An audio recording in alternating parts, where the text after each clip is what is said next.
PCE 638 804. Client description. This client is a 5-year-old boy. He has one other brother who is neurotypical. He attends the clinic preschool program for a full day, which is 8 hours. He has an ASD diagnosis, and his behaviors of concern are eloping from the room and from staff, and aggression. I will get into the definitions and examples and non-examples here on the next slide. This client's target behaviors include eloping from the room and from staff. That's any instance where client passes the green wait dots in front of the classroom door without his staff, or any instance where client leaves the room, and that gets more than 4 feet from staff, or when he leaves a designated area without staff. Again, this is 4 feet from staff, and usually it's by running. Some examples of the target behavior of eloping includes client taking his toy out in the hallway to play while staff is inside the classroom. Client runs out of the big room while staff is still in the room. Some non-examples include when told to go inside, the client runs to the back gate of the playground, then runs with staff to the front door. So this is all part of his routine. It can be kind of unnerving at first as his staff, because when you tell him, okay, time to go inside, he will sprint to the gate at the back of the playground, and then he will wait, and then he will run with you to the front door. It's just part of his routine that he enjoys. Another non-example is client walking within 4 feet of his staff to transition to another area. This is what we want to see, so it is not an example of his eloping from room and from staff. Aggression. Any instance where a client hits staff or a peer with an open or closed hand with enough force to make a noise. Any instance where a client bites staff or a peer with an open mouth and putting pressure with his teeth. It does not have to leave a mark. This client does not he doesn't like to chew on things or bite things, so we count any instance where his mouth is open and teeth make contact as aggression. Also, he tends to bite over like a sleeve, so it won't leave a mark. Or any instance where client hits a staff or peer with his head. Examples include client smacks staff in the face while they are grabbing table work. Client hits another peer so that he can see his or her iPad. Client walks up to staff and hits them in the stomach with his head. Some non-examples include client lays his head on staff's stomach gently to receive cuddles. He's a very cuddly boy. He loves to constantly be touching you. So that's where that definition of, hard enough to make a noise, or just that's where you refer to the definition. Client taps out the beat of music on staff's legs. One of his reinforcers is that he loves listening to music. He'll sit there and he'll tap out a beat. Again, it's not aggression if it's not hard enough, has enough force to make a noise. His little tapping won't really make noise. Possible reinforcement and punishment contingencies of eloping. When completing an FBA, a functional behavior assessment, client's BCBA observed client typically looks at staff and other clients in the room, smiles, and then starts to walk out the door. He was also observed to laugh when staff prompts him back into the room and will show behaviors of aggression while staff physically prompts the client back into his classroom. Client will run from the classroom and staff during an unpreferred activity, or when he is prompted to move away from a toy or something that he finds reinforcing.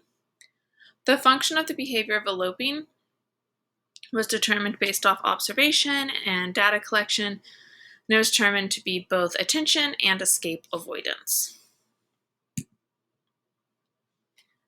Possible reinforcement and punishment contingencies for aggression.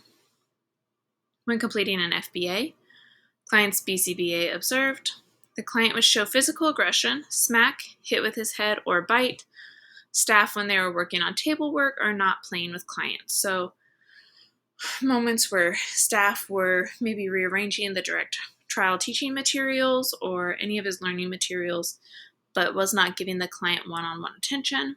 He would also show physical aggression towards new staff. I'll get into more of this later, but we've had a lot of new staff training this week, and he would show physical aggression towards those new staff. Client showed physical aggression when he wanted a toy other clients were playing with. The function of the behavior of aggression was determined to be both attention and tangibles. Assessment and observations. So an FBA was conducted.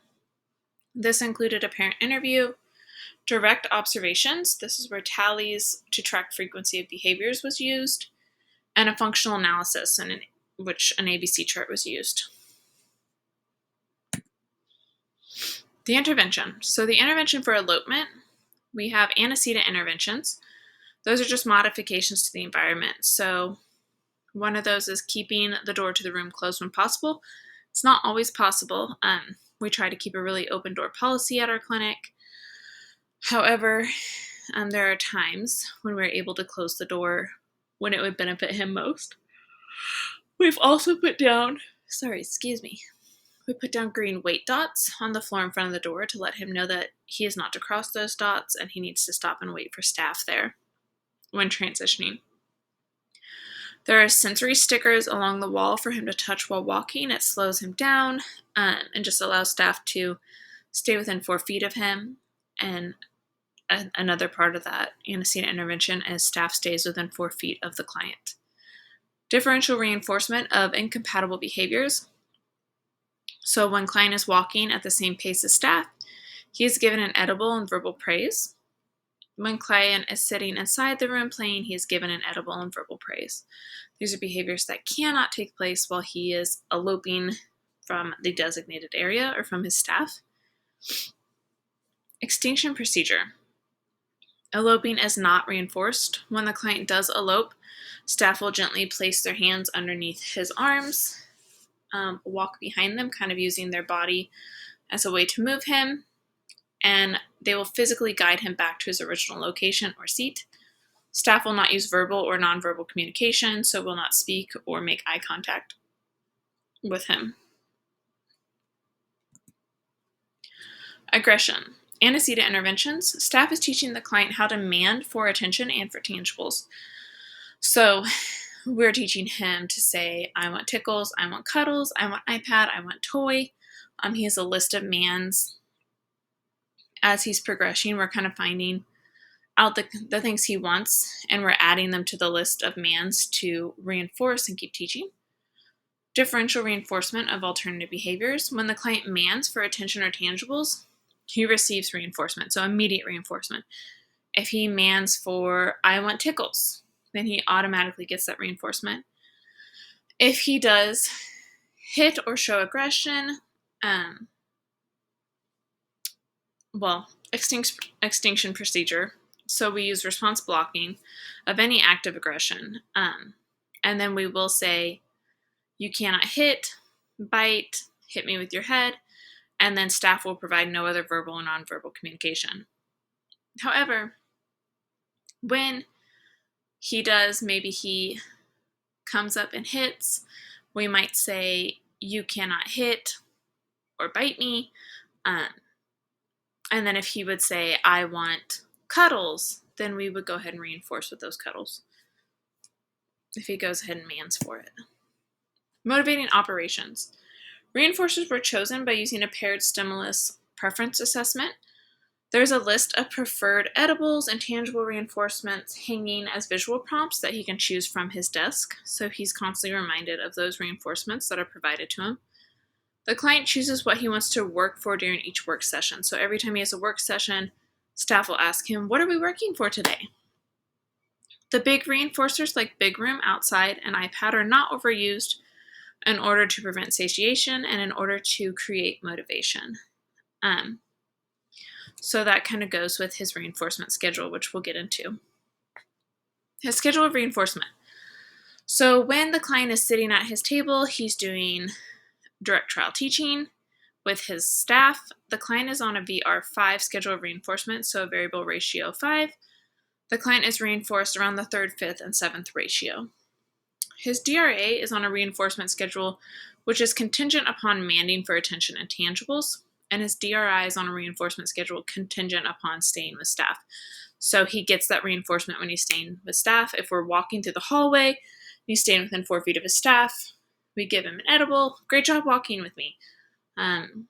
If he demands for attention or tangibles, he immediately gets that, and sometimes we might provide him with music or an edible as reinforcement, but it's contingent upon him showing those positive behaviors. Generalization and maintenance. Generalization.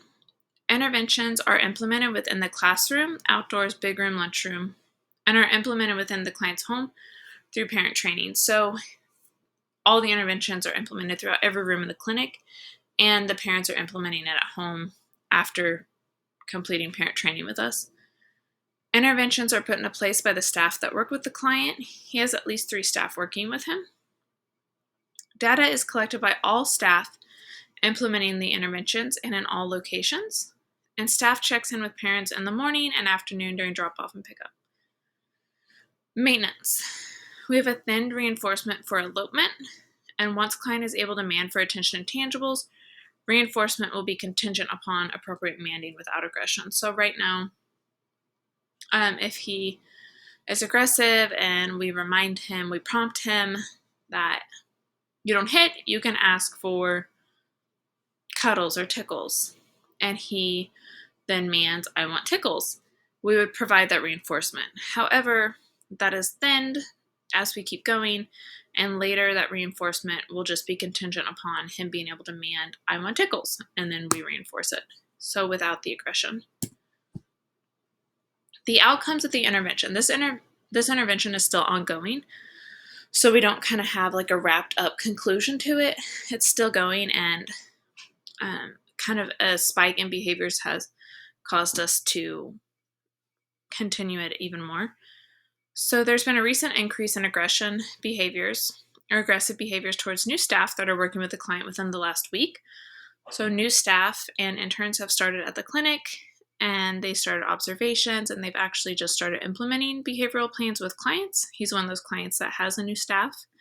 We also have subs, so he gets new staff, not frequently, but he's seeing new staff.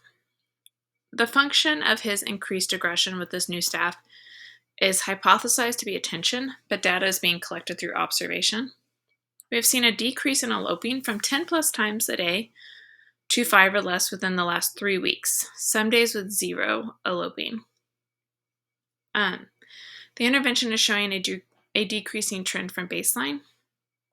Aggression also showed a decrease from baseline, but has started an increasing trend now that new staff are starting. His BCBA will be continuing to collect data on his behaviors and observing him as he begins working with new staff. The RBTs are collecting data too, however, his BCBA wants to come in and sit in and observe him.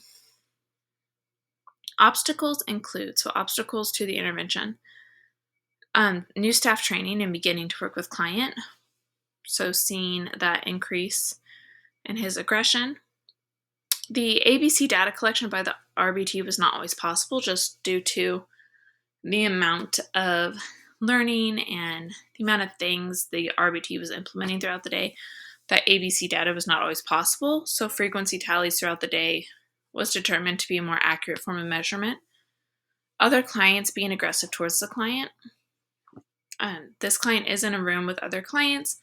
Sometimes those clients see whatever toy he's playing with and they become aggressive, so that can increase his aggression. The intervention has not been modified as there's decreasing trend in behavior.